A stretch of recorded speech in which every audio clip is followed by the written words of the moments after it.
जी का स्वागत हो चुका है। हम चाहते बिना देरी के हमारे इनपुट एडिटर अरविंद चतुर्वेदी जी और शैलेंद्र शर्मा जी वो इस संवाद को आगे बढ़ाएं। Over to you. नमस्कार दोस्तों, एक बड़ा गर्मा गर्म सेशन होने जा रहा है। हमारे साथ आशीष पटेल जी हैं, अपना दल के बहुत ही महत्वपूर्ण नेता हैं और मंत्री भी हैं, कैबिनेट मिनिस्टर हैं आशीष जी के पास इस समय बड़े सारे इंपॉर्टेंट विभाग हैं। प्राविधिक शिक्षा तो है ही है, उपभोक्ता मामले का मंत्रालय भी आशीष जी के पास है। तो आप समझ सकते हैं कि उपभोक्ताओं को संतुष्ट करने का काम सरकार ने इन्हीं को दे रखा है ना। आशीष जी, अभी आपने एक बड़ा कार्यक्रम किया, अपना दल की राष्ट्रीय अध्यक्ष अनुप्रिया जी चुनी गई, एक बड़ा सम्मेलन हुआ। मुझे आप ये बताइए कि अपना दल आने वाले दिनों में ऐसे कौन कौन से काम करने जा रहा है पॉलिटिकली जो आपके दल को और आगे लेके जाएगा, जिससे कि आपकी पार्टी और मजबूत होगी।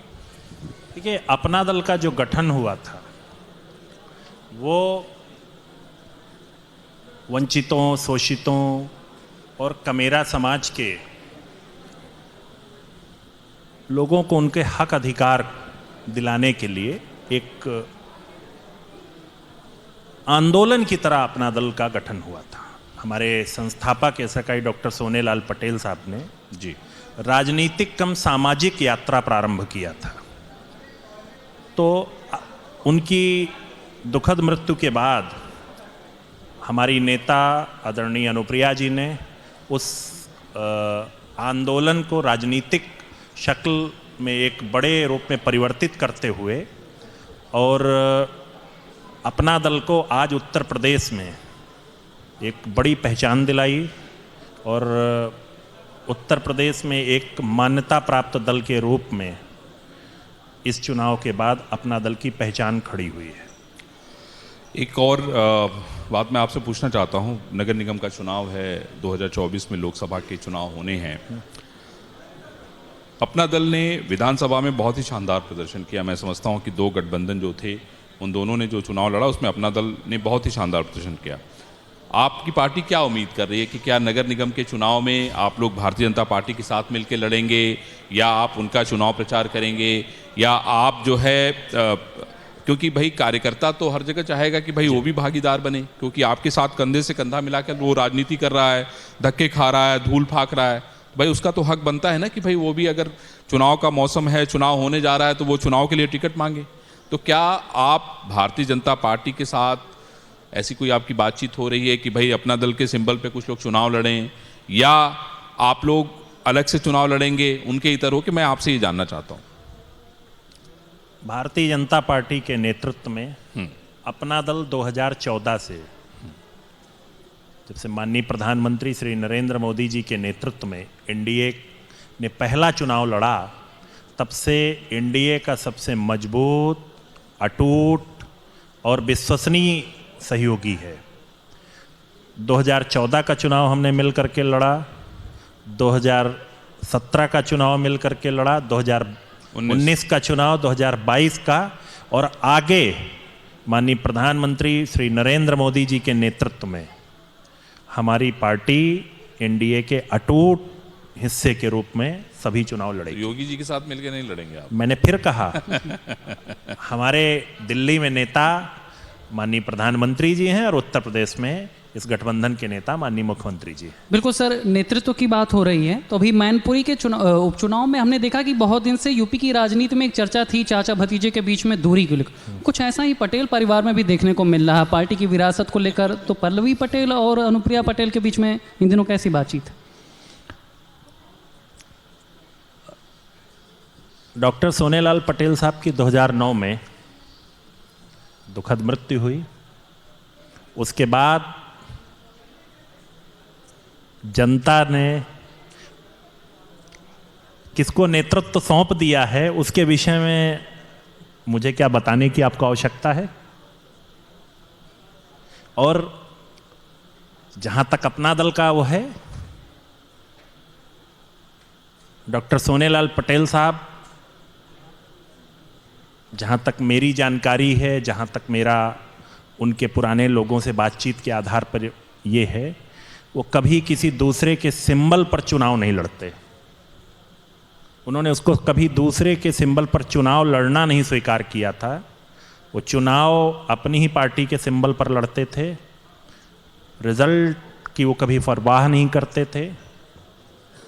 अब जिस किसी ने दूसरे के सिंबल पर चुनाव लड़ लिया, वो विरासत की बात क्या करेगा।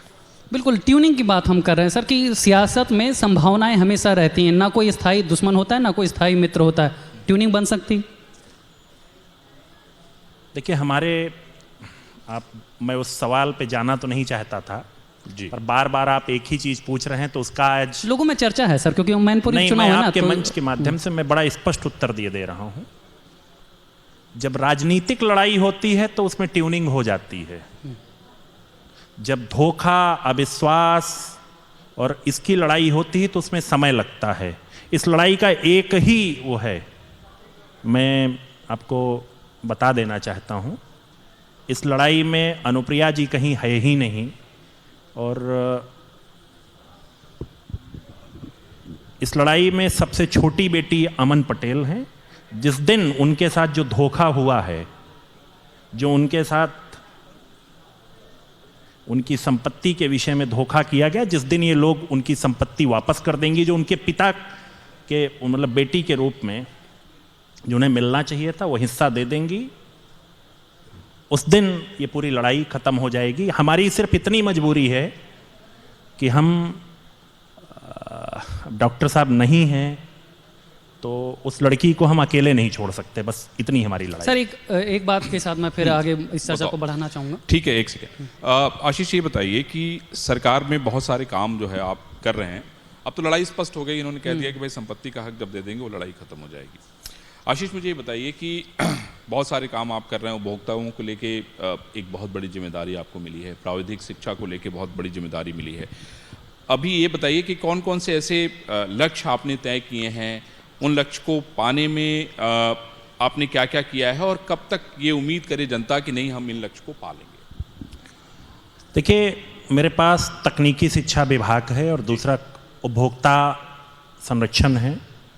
मैं दोनों विभागों के बारे में अलग अलग आपको बताना चाहूँगा।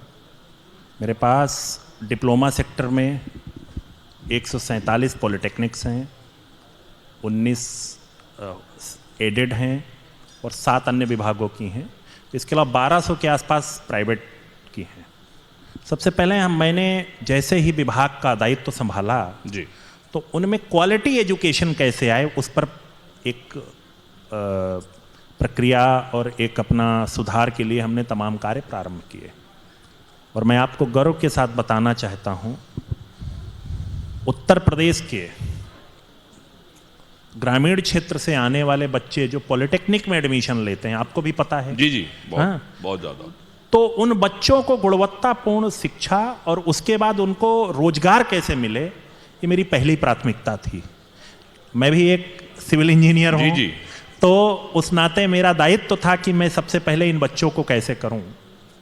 और हमारे विभाग ने 4 नई रोजगार परक जी कोर्सेज प्रारंभ किए, इंटरनेट ऑफ थिंग्स और अलग अलग जो आजकल की डिमांड आज के है, समय साइबर के हिसाब सिक्योरिटी, तमाम उस हिसाब से। अच्छा, आप पॉलिटेक्निक में साइबर सिक्योरिटी भी पढ़ा रहे हैं? साइबर सिक्योरिटी हमने प्रारंभ किया इस बार से, और भी बहुत सारी चीजें। दूसरी बात, इंफ्रास्ट्रक्चर की जो जरूरत थी, लैब्स में जो कमियां थी या उनमें है, उनके लिए हमने धन का आवंटन किया और उनमें लैब्स को बेहतर करने की कोशिश कर रहे हैं। इसके अलावा मतलब रिसर्च पे आपने मेन कंसंट्रेशन किया है। जब बच्चा कुछ करेगा, सीखेगा, तभी जा करके फील्ड पर कुछ काम कर पाएगा। और मैंने एक चीज और, अभी वो प्रक्रियाधीन है, हमने विभाग में एक और चीज प्रारंभ किया कि हमारे जो बच्चे हैं पॉलिटेक्निक्स के, ये इंडस्ट्री में जाएं और इंडस्ट्री में जा करके प्रैक्टिकली सीखें कि क्या क्या हो सकता है, क्या नहीं हो सकता है, और उनको फिर अपनी जब मतलब लर्निंग है उसमें इम्प्लीमेंट करें। तो जब यहाँ से निकलेंगे, जब वो इंडस्ट्री में काम करने जाएंगे, तो उन्हें पहले से एक्सपीरियंस रहेगा। बहुत बढ़िया। पॉलिटेक्निक्स में हमने गुणवत्तापूर्ण फार्मेसी के जो कॉलेजेस हैं जी, उनके लिए एक गाइडलाइन बनाई है। वो गाइडलाइन धीरे धीरे इम्प्लीमेंट हो रही है। इसके अलावा जो फार्मेसी के कॉलेजेस खुले हुए हैं, उनमें गुणवत्तापूर्ण शिक्षा मिले, इसके लिए हम एक अगले सत्र से उनके अलग तरीके से उनकी क्वालिटी को इम्प्रूव करने के लिए एक गाइडलाइन बनाएंगे और उससे संबंधित जो चीज़ें हैं वो हम अभी मैं बहुत उसको खुल के नहीं बता सकता, लेकिन वो प्लानिंग का पार्ट है। आप प्लानिंग का पार्ट। चलें। बिल्कुल सर, जब हम टेक्निकल एजुकेशन की बात कर रहे हैं तो 2017 में एचआरडी की एक रिपोर्ट आई जिसने बताया कि उत्तर प्रदेश में सबसे ज़्यादा उच्च शिक्षण संस्थान है, बावजूद इसके हम क्वालिटी प्रोडक्ट नहीं ला पा रहे हैं सर। दूसरी चीज़ ये है कि बच्चे 4 साल पढ़ाई करते हैं टेक्निकल कॉलेजेस में और उसके बाद उन्हें पता चलता है कि उन कॉलेजेस का एप्लीकेशन ही नहीं है। यूपी में बड़े पैमाने पर टेक्निकल इंस्टीट्यूट खुल गए, शिक्षण के मौके जो मिल रहे हैं, लेकिन वो किस तरह से संचालित हो रहे हैं, उनकी मान्यता है कि नहीं, ये जो नेक्सस है जो प्राइवेट सेक्टर में बड़ी समस्या बनकर उभरा, इस पे सरकार कोई काम कर रही सर? बहुत बढ़िया सवाल शैलेंद्र का। इसमें एक चीज और मैं जोड़ दूं, उसकी क्वालिटी कैसे बेहतर हो, क्योंकि देखिए बहुत सारे इंस्टीट्यूट तो खुल गए, लेकिन अब उसमें रिसर्च हो रहा है कि नहीं हो रहा है, नई चीज़ें जो आप इम्प्लीमेंट करना चाहते हैं वो हो रही कि नहीं हो रही हैं, ये बहुत बड़ा चैलेंज है। मैं समझता हूँ अगर आपने उसको सुधार लिया तो मैं समझता हूँ कि पॉलिटेक्निक में एक लैंडमार्क काम होगा। पॉलिटेक्निक ही नहीं, डिग्री सेक्टर में भी हमारे पास जो इंजीनियरिंग कॉलेज हैं, प्राइवेट इंजीनियरिंग कॉलेज हैं, फार्मेसी के जो इंस्टीट्यूशंस हैं, उनमें क्वालिटी एजुकेशन कैसे हो। तो अभी कुछ दिन पहले हमने मान्यता देने के लिए एक कमेटी बनाई और कमेटी बनने के बाद एक स्टैंडर्ड प्रोटोकॉल्स बनाया जो दूसरे राज्यों में है। और उनको मैंने लागू करा दिया। तो अब एक सबसे बड़ा विषय जो आएगा कि उन इंस्टीट्यूशंस को मान्यता ही नहीं मिलेगी जिनको आपकी मतलब मानक नहीं पूरा करते, जो मानक नहीं पूरा कर पा रहे हैं। तो एक तो हमने ये रोका। दूसरी बात, जो टीचर्स हैं उन टीचर्स को अच्छा वेतन मिले, तभी वो अच्छे क्वालिटी के टीचर्स उन इंस्टीट्यूशंस में आ पाएंगे। इसका भी हम प्रयास करें, ये भी एक प्लानिंग का पार्ट है। बट आप इस बात को अच्छी तरह समझते हैं कि थोड़ा धीरे धीरे सुधार, इतना बड़ा इंफ्रास्ट्रक्चर है, उसको सुधार करने में समय लगे। एक विषय जो मैं बड़ा महत्वपूर्ण आपको बताना चाहता हूं, 2 बड़े इंस्टीट्यूशन लाने की हम लोग प्लान कर रहे हैं, वो प्रक्रियाधीन है। एक फार्मेसी और बायो रिसर्च का इंस्टीट्यूशन है और दूसरा हमारा 34% से ज़्यादा जो हमारा उत्तर प्रदेश है वो अर्बनाइज्ड हो गया है। जी। तो अर्बन प्लानिंग के लिए, अर्बन प्लानिंग और मैनेजमेंट के लिए उत्तर प्रदेश में प्लानर की कमी है, बहुत कमी है। तो उसको कैसे हम उत्तर प्रदेश में ही ऐसे अर्बन प्लानर डेवलप कर सकें, उनको हम शिक्षा दे करके कर सकें, वो भी एक दोनों इंस्टीट्यूशंस जो प्लान कर रहे हैं हम लोग, वो विश्व स्तरीय इंस्टीट्यूशन बनने जा रहा है अर्बन प्लानिंग का। और एक और बड़ी चुनौती है बाढ़। जी, उसमें सारे सम्मिलित है। पहले तो हम शहर को शहर की तरह कैसे बसाएं, बहुत बड़े। अभी तो शहर जो है, शहर की तरह हमारे माननीय मुख्यमंत्री जी इस पर लगातार जोर दे रहे हैं और माननीय प्रधानमंत्री जी का तो एक सपना है, उन्होंने गुजरात में एक इंस्टीट्यूशंस को उत्तर प्रदेश में ये जिम्मेदारी भी दी है जी। वो लगातार माननीय मुख्यमंत्री जी उस पर लगातार काम भी कर रहे हैं। तो उत्तर प्रदेश के अर्बन सेक्टर को कैसे, अर्बन क्षेत्र को कैसे प्लान्ड वे में करें, बोलने से तो होगा नहीं। उसके लिए प्लान्ड वे में डेवलपमेंट जो अभी डेवलप हो चुका है, आगे का जो डेवलपमेंट हो प्लान्ड वे में हो, उसके लिए अर्बन प्लानर हो, मतलब सड़क, बिजली, पानी की व्यवस्था कैसे, मूलभूत आपकी आवश्यकताएं हैं वो कैसे पूरे हों। तो हम ये सब काम के लिए हम एक इंस्टीट्यूशन डेवलप कर रहे हैं। मैं आपको बताना चाहता हूँ, ये जब दोनों इंस्टीट्यूशंस धरातल पे उतर जाएंगे तो पूरे देश में, तो मैं कह ही सकता हूँ, लेकिन विदेशों में भी उत्तर प्रदेश का नाम ये इंस्टीट्यूशंस पैदा करेंगे। बहुत बढ़िया, बहुत ही शानदार। मिर्जापुर अनुप्रिया जी का संसदीय क्षेत्र है। मैं आपसे ये जानना चाहता हूँ कि विंध्याचल का कॉरिडोर जो है अब लगभग पूरा होने के कागार पे है। आई थिंक बहुत सारे काम उसमें हो रहे हैं। उसके अलावा और भी मिर्जापुर में बहुत सारे प्रोजेक्ट गए हैं, बहुत बड़ा एक हॉस्पिटल भी वहाँ बन रहा है शायद।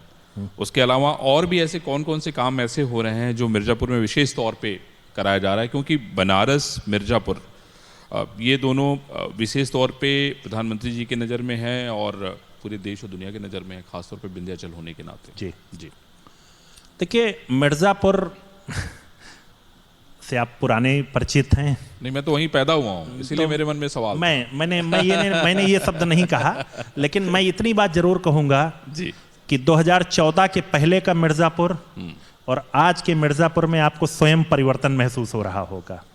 और मिर्ज़ापुर में माननीय मुख्यमंत्री जी के, माननीय प्रधानमंत्री जी के आशीर्वाद से सिर्फ माँ विंध्यवासिनी का कॉरिडोर ही नहीं, जी डेवलपमेंट के बहुत सारे काम हुए हैं।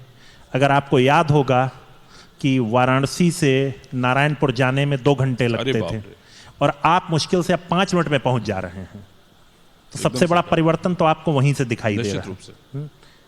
ये मिर्ज़ापुर चूंकि हमारी नेता का संसदीय क्षेत्र भी है, जी वहाँ पर मेडिकल कॉलेज पहुँच चुका है, फंक्शनल है, केंद्रीय विद्यालय प्रारंभ हो चुका है। और मैं अभी बहुत सारी चीज़ें इसलिए नहीं बता सकता क्योंकि जब तक धरातल में उतर न जाएं, पर अगले 5 सालों में मिर्ज़ापुर इंडस्ट्री का भी हब होने जा रहा है। बहुत बढ़िया। शैलेंद्र। बिल्कुल सर, डेवलपमेंट की बात कर रहे हैं। हमने देखा कि न केवल मिर्ज़ापुर की बात करें बल्कि दूसरे क्षेत्रों में भी जब आपने देखा कि डेवलपमेंट नहीं हो रहा तो आपने बाकायदा पत्र भी लिखा अपनी ही सरकार को और तमाम आपने शिकायतें भी की। तो आप अब कामकाज से संतुष्ट हैं? दूसरा टर्म चल रहा है। देखिए इसमें बड़ा स्पष्टता है, विकास एक सतत प्रक्रिया है जी। और हम सरकार में सहयोगी हैं और जहाँ पर हमें लगता है कि ये काम होना चाहिए तो सुझाव के रूप में हम लगातार अपने माननीय मुख्यमंत्री जी को और माननीय प्रधानमंत्री जी को अपनी बातें रखते रहे। न केवल विकास के क्षेत्र में भी हमारी पार्टी जिस एजेंडे पर जिन लोगों के लिए काम करती है उन पर भी जहां अगर कोई दिक्कत आती है, परेशानी आती है तो हम शीर्ष नेतृत्व से भारतीय जनता पार्टी के जो हमारी सरकार का नेतृत्व कर रहे हैं माननीय मुख्यमंत्री जी से रखते, जैसे 69,000 शिक्षक भर्ती का विषय था, हमारी नेताजी ने उसको मजबूती से भारतीय जनता पार्टी के नेतृत्व के सामने रखा और उस पर काफ़ी हद तक आगे कार्य भी हुआ है और मुझे उम्मीद है कि जल्द ही उसमें जो परेशानियां हैं वो समाप्त हो जाएंगी। आशीष जी, ये आपने इतना बढ़िया जब जमीन उर्वरा बना दी है तो बहुत सारे लोगों की नज़र भी है, अभी बड़ा चर्चा होने लगी कि भाई नीतीश कुमार जी जो है वो उत्तर प्रदेश आने वाले हैं, फूलपुर जाने वाले हैं, मिर्ज़ापुर जाने वाले हैं, बाकायदा लोगों के बयान आने लगे हैं। तो बहुत सारे लोग एकदम समझ लीजिए नज़र रखे हुए हैं कि भाई जैसे एकदम चूँकि आप उसको डेवलप कर दें, बढ़िया कर दें, पेड़ जब फल देने लगे तो उसको आके खाने का प्रयास करने लगे हैं। देखिए मैं आपको एक बात बड़ा स्पष्टता के साथ बता दे रहा हूं,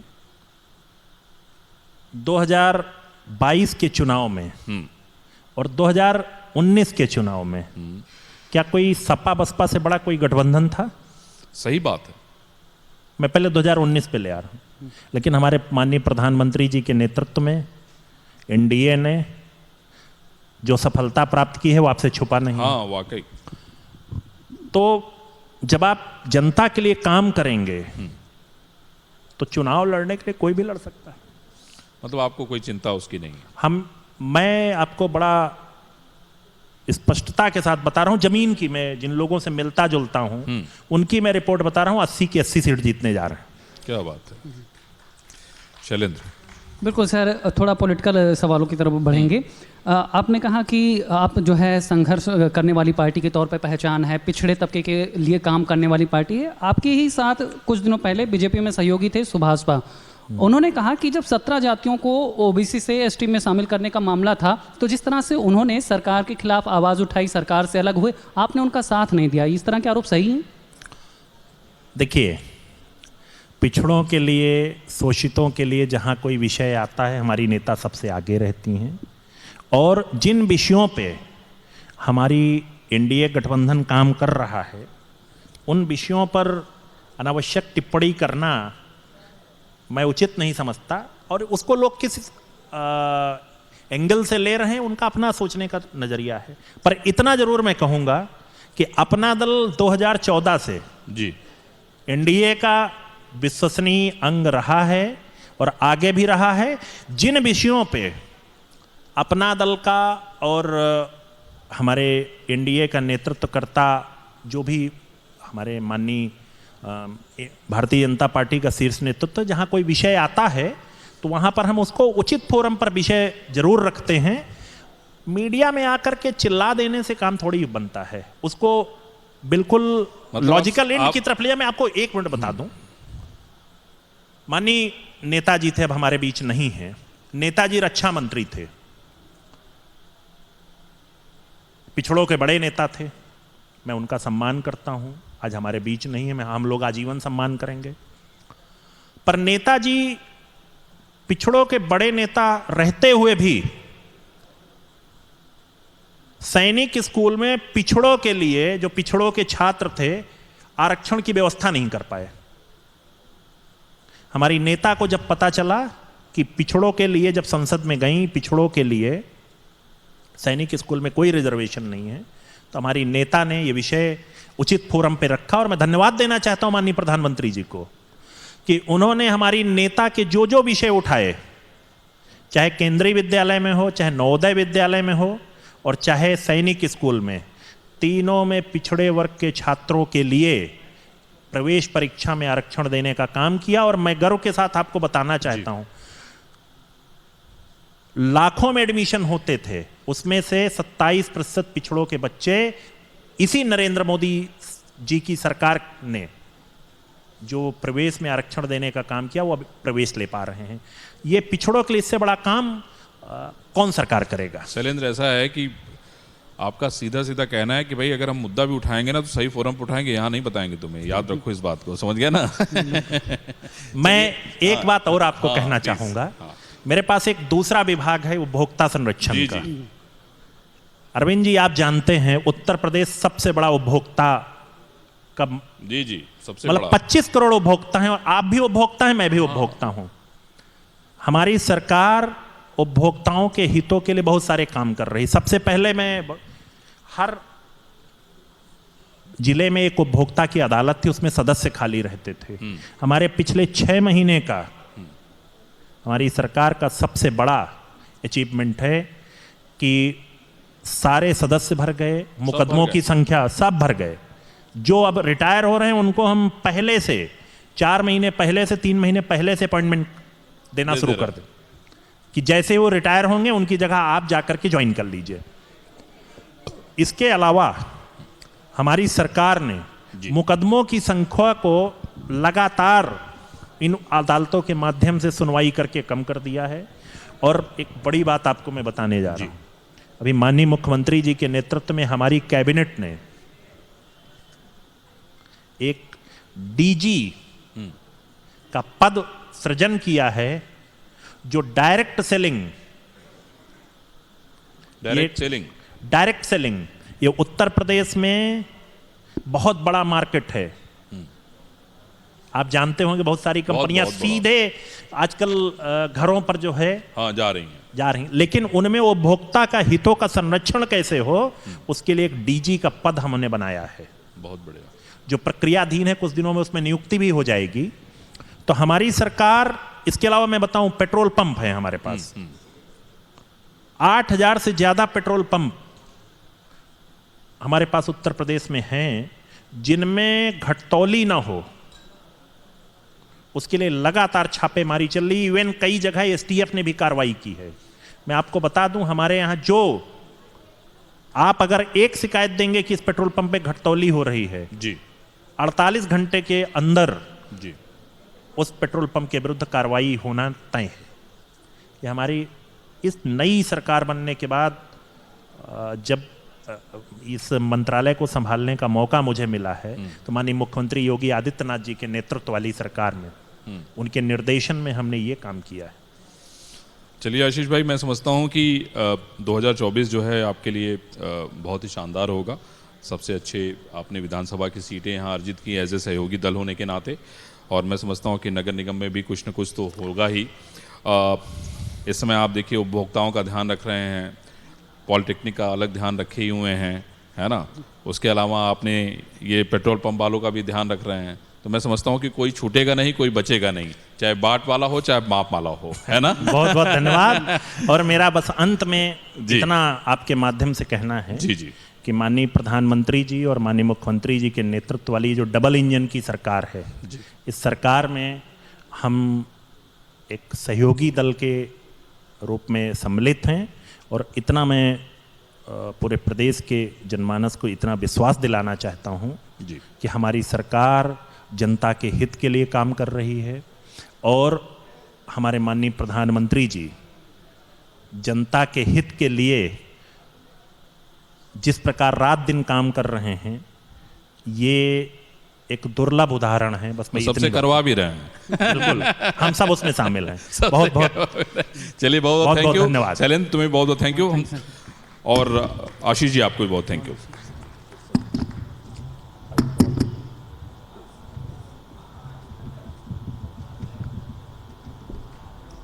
बहुत बहुत शुक्रिया सर, हमारे इस मंच पर आने के लिए आपका, और अपना एक कीमती वक्त हमें देने के लिए। तो आशीष पटेल जी ने बताया कि अपने क्षेत्र को लेकर तमाम मुद्दों को लेकर जो है वो किस तरीके से काम कर रहे हैं, और अभी हमारा जो पड़ाव है कार्यक्रम का वो समापन की तरफ है। लेकिन जाते जाते हम चाहते हैं कि अब सरकार से बात होगी, सरकार के विभागों से जुड़ी तमाम बातों को आपने जान लिया, लेकिन अभी भी कुछ ऐसे लोग, ऐसे मेहमान हमारे बीच में हैं जो कुछ अलग सेक्टर से जुड़ते हैं, उन सेक्टर्स में उनकी अपनी एक उपलब्धता रही है, एक अपना एक काम, एक कार्यकाल रहा है जो उन्होंने अभी तक किया है। तो उन सबको हम चाहते हैं कि मंच पर बुलाएं, और मंच पर बुला के उनके साथ सवाल जवाब के संवाद के सिलसिले को हम आगे बढ़ाएं। तो बिना देरी किए हुए हम अपने खास मेहमानों को बुलाएंगे एक एक करके मंच पर। और उससे पहले देखिए, आपने सुना किस तरीके से सरकार के जो हमारे जनप्रतिनिधि हैं, जो विभाग हैं, वो क्या काम कर रहे हैं उत्तर प्रदेश में, योगी 2.0 में क्या कुछ अभी तक उपलब्धियां हासिल की गई हैं, उन तमाम चीज़ों को यहाँ पर गिनाया गया है, एक एक बातों का जो है वो जवाब दिया गया है। और उम्मीद है कि जिस तरीके से हमारे बीच में सभी हमारे खास मेहमानों ने जो जवाब दिए हैं, उन जवाबों पर ही सरकार जो है वो आगे काम करके निरंतर प्रयासरत रहे, बढ़ती रहे, और पूरे उत्तर प्रदेश का, समग्र प्रदेश का विकास करती रहे। और इस विकास के साथ साथ उत्तर प्रदेश जो है वो नए आयामों को छूता रहे, जो कि इस वक्त हमारे उत्तर प्रदेश के लिए, देश के लिए, इकोनॉमी के लिए बेहद ज़रूरी है। और उन्हीं सारी चीज़ों को ध्यान में रखते हुए आज इंडिया न्यूज़ उत्तर प्रदेश उत्तराखंड ने इस खास मंच को आपके लिए सजाया, संवारा, और ये जानने की कोशिश की कि आखिरकार आपके सवाल जो हैं वो किस हद तक पहुँचे हैं। और हमारे साथ मंच पर देखिए फ़ोटो सेशन की तस्वीर भी है, वो भी हम आपको दिखा रहे हैं, लेकिन उससे पहले सम्मानित करने का जो सिलसिला है वो देखिए रुक नहीं रहा है। एक एक करके हमारे बीच में धर्मेंद्र जी हमारे साथ मंच पर हैं, धर्मेंद्र त्रिपाठी जी हैं, सम्मानित किया जा रहा है उनको। वो तस्वीर देखिए, मंत्री आशीष पटेल जी के द्वारा और सांसद रीता बहुगुणा जोशी जी के हाथों द्वारा उन्हें आज सम्मानित किया जा रहा है इंडिया न्यूज़ उत्तर प्रदेश उत्तराखंड पर। तो ये वो लोग हैं जिनको सम्मान आज इसलिए भी दे रहे हैं ताकि वो निरंतर जो है प्रयासरत रहे अपने क्षेत्रों में, अपने समाज के विकास के लिए, अपने विकास के लिए, और इसी के साथ उत्तर प्रदेश की सुदृढ़ता के लिए, उत्तर प्रदेश के बहुआयामी सपनों को साकार करने के लिए। वो तस्वीरें एक एक करके आपके सामने। लेकिन अब जो सेशन हमारा है वो अगला सेशन होगा कुछ खास मेहमानों के साथ। वो खास मेहमान जो हैं वो अलग अलग सेक्टर्स के होंगे, उन सेक्टर्स में वो कैसे काम कर रहे हैं उसको लेकर वो जो नाम है वो भी गिनाएंगे। कुछ अंतराल के बाद उस सेशन को भी हम शुरू करेंगे।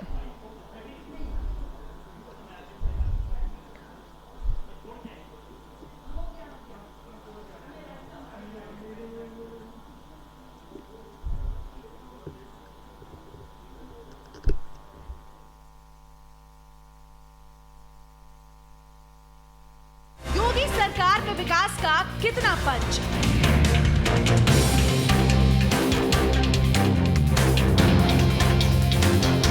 मुद्दों पर बात, सवालों का सबसे बड़ा मंच।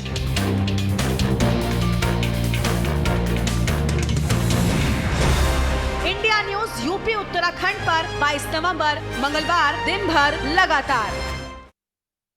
अधिकांश लोगों की धारणा है कि आयुर्वेदिक इलाज स्लो और लंबा होता है और गंभीर रोगों को हैंडल नहीं कर सकता, लेकिन जीवा आयुर्वेद ने लोगों की सोच